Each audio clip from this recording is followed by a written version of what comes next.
Les petits détails des plus grands films, bienvenue dans Aviez-vous remarqué ? Des extraterrestres qui attaquent la Terre, rien de bien original, sauf quand c'est sous le regard cynique du réalisateur Paul Verhoeven et que ça donne le cultissime Starship Troopers. Un film de SF efficace et apparemment bourrin limite réac, qui cache en réalité une critique acerbe des États-Unis et des petits secrets et détails qui vont avec. Starship Troopers, un portrait acide des États-Unis donc, et notamment de son appétit pour la guerre, que le réalisateur rapproche d'ailleurs volontairement de l'armée allemande de la Seconde Guerre mondiale. Ainsi dans le film, les uniformes militaires gris rappellent sans souci ceux des SS nazis, quand le drapeau même de la Fédération et son aigle stylisé renvoient bien sûr à l'aigle impérial, symbole du Troisième Reich. La scène du spot de recrutement au début du film reprend même certains plans à l'identique du fameux film de propagande nazi, Le Triomphe de la Volonté, sorti en 1935.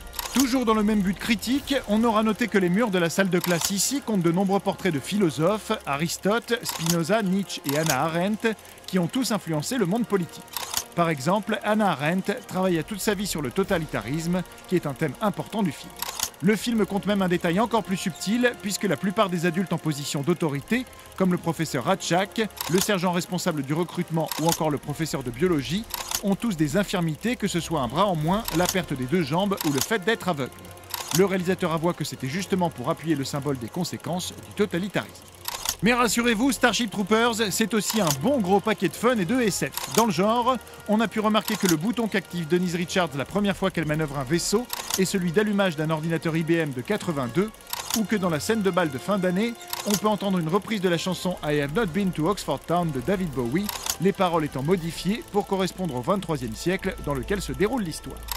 Le film contient quelques petits caméos amusants, comme le scénariste Edward Neumeyer en personne, qui interprète l'homme condamné ici, ou l'ancien militaire américain Dale Dye, devenu consultant pour Hollywood, et que les cinéphiles ont déjà pu apercevoir dans Platoon, où il faut sauver le soldat Ryan. Et ce n'est pas la seule particularité de casting, puisque le nom du personnage incarné par Amy Smart, le pilote cadet Stack Lumbroser, est un clin d'œil à l'une des productrices du film, Stacy Lumbroser.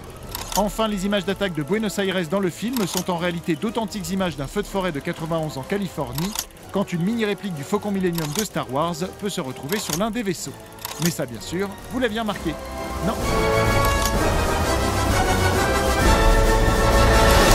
Retrouvez ce film à regarder chez vous sur notre nouvelle application Allocinéum, disponible sur smartphone et tablette.